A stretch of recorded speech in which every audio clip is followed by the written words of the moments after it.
இன்றைக்கி நான் சொல்ல போகிறது உங்கள் எல்லாருக்கும் தேவைப்படக்கூடிய விஷயந்தாங்க. சின்ன குழந்தைங்கள்லேருந்து பெரியவங்க வரைக்கும் இன்றைக்கி நம்ம வயிற்று பிரச்சனை, முக்கியமாக அல்சர் பிரச்சனை, இதனால் பாதிக்கப்படுறோம் இல்லையா?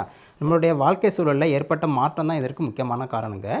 இன்றைக்கி ஒரு 3 முக்கியமான உணவுகளை உங்களுக்கு நான் சொல்ல போகிறேங்க. இந்த 3 உணவுகளை நீங்கள் தொடர்ந்து கடைபிடிச்சிட்டு வந்தீங்க அப்படின்னா அல்சர் பிரச்சனை பறந்தே போயிடும். வாங்க விஷயத்துக்கு போயிடலாம். எல்லோருக்கும் வணக்கம். நான் உங்கள் டாக்டர் பிள்ளை.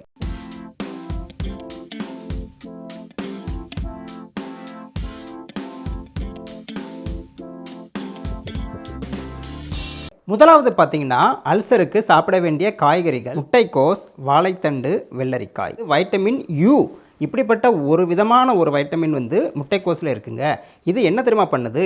நம்ம வயிற்றுக்கு மேலே உள்ள அந்த மியூக்கோசா படலம் இருக்குது இல்லையா, அதை அப்படியே படர்ந்து புண்ணாகாமல் தடுக்குது. நம்ம என்ன தான் காரமான உணவுகள் சாப்பிட்டாலும் அசிடிட்டி வந்தாலும் அது நம்ம உடலில் உள்ள செல்களை அரிக்காமல் இருக்கிறதுக்கு இது பயன்படுது.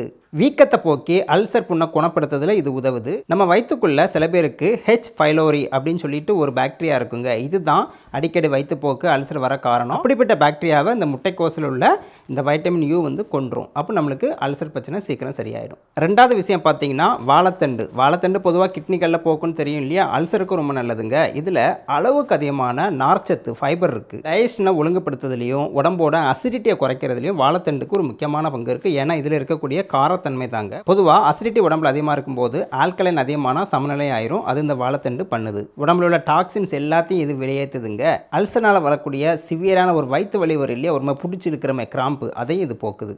மூணாவது விஷயம் பார்த்தீங்கன்னா, வெள்ளரிக்காய் 95% அதிகமாகவே இதில் வாட்டர் தாங்க இருக்குது. நம்ம வயிற்றை ரிலாக்ஸாக கூலிங்காக வைக்கிறதுல முக்கியமான பங்கு வகிக்குது.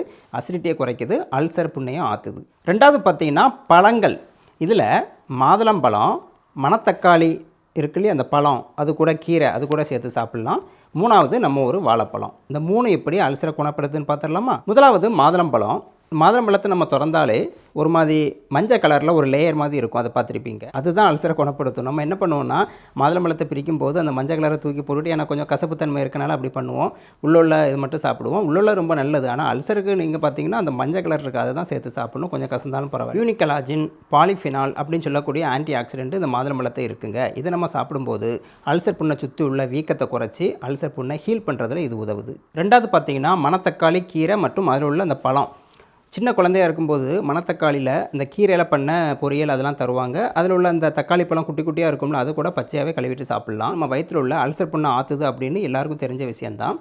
கொஞ்சம் வாரத்துக்கு 1 நாளோ 2 நாளோ வச்சு உங்களுடைய அல்சரோட சிவியரிட்டி பொறுத்து நீங்கள் அதை சாப்பிட்டு வரலாம். ஏன்னா இதில் உள்ள ஃப்ளாவனாய்ட்ஸ், டேனின் அப்படின்னு சொல்லக்கூடிய சூப்பரான ஆன்டி ஆக்சிடென்ட் வயிற்று புண்ணை ஆற்றுறதுல முக்கியமான பங்கு வகிக்குது. மூணாவது நம்ம ஒரு வாழைப்பழம் தாங்க. எல்லா வாழைப்பழமும் நல்லது தாங்க.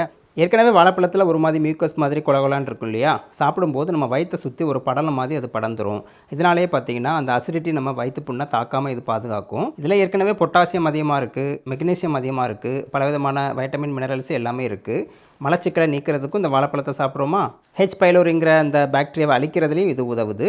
ஆசிட் பேஸ் சமநிலையை இது பாதுகாக்குது. மூணாவது அல்சரை போக்கிறதுக்கு குடிக்க வேண்டிய ட்ரிங்க்ஸ் என்னென்னு பார்த்துடலாம். ட்ரிங்க்ஸ்ன்னு சொன்னால் வேறு விதமாக நினச்சிடாதீங்க. முக்கியமான ஒரு 3 ட்ரிங்க்ஸுங்க. தேங்காய் பால், இளநீர், நீர்மோர், இந்த 3 தான் அது. தேங்காய் பால் நம்ம குடிக்கும்போது அதில் உள்ள நல்ல கொழுப்பு இருக்கு இல்லையா, HCl, அது அப்படி நம்ம வயிற்றை சுற்றி ஒரு படலமாக படந்துருங்க. இது நம்ம புண்ணை ஆற்றுறதுக்கும் அசிடிட்டி இன்னும் சிவியராக தாக்காமல் இருக்கிறதுக்கும் உதவுது.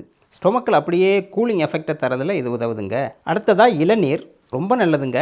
அல்சர் இருக்கக்கூடியவங்க சாப்பிட்லாம், வயரில் பிரச்சனை உள்ளவங்க சாப்பிட்லாம். எலக்ட்ரோலைட்டை உடம்புல அதிகப்படுத்துது. இதில் இருக்கக்கூடிய ஆல்கலைன் ப்ராப்பர்ட்டியும் சைட்டோகைனின் அப்படின்னு சொல்லக்கூடிய ஆன்டி ஆக்சிடென்ட் தான் இந்த புண்ணை ஆற்றுறதுல முக்கியமான பங்கு வகிக்குது. சில பேருக்கு மட்டும் வெறும் வயிற்றில் இளநீர் குடிக்கும்போது கொஞ்சம் ஒத்துக்கலை, வலி மாதிரி வருதுன்னா ஏதாவது சாப்பிட்டு குடிங்க. மற்றவங்க வெறும் வயிற்றில் குடிக்கலாம்.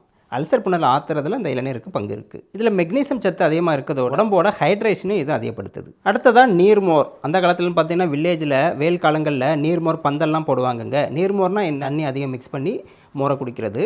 இது கூட பார்த்திங்கன்னா ஜீரகம், வெந்தயம், மல்லி இலை, கருவேப்பிலை இதெல்லாம் போட்டு குடித்தா இன்னும் எஃபெக்ட் அதிகமாக இருக்கும். சில பேர் காரத்துக்காக பச்சை மிளகா போடுவாங்க. அது அல்சர் உள்ளவங்க அதை பண்ணக்கூடாது. உப்பும் அதிகமாக சேர்க்கக்கூடாது.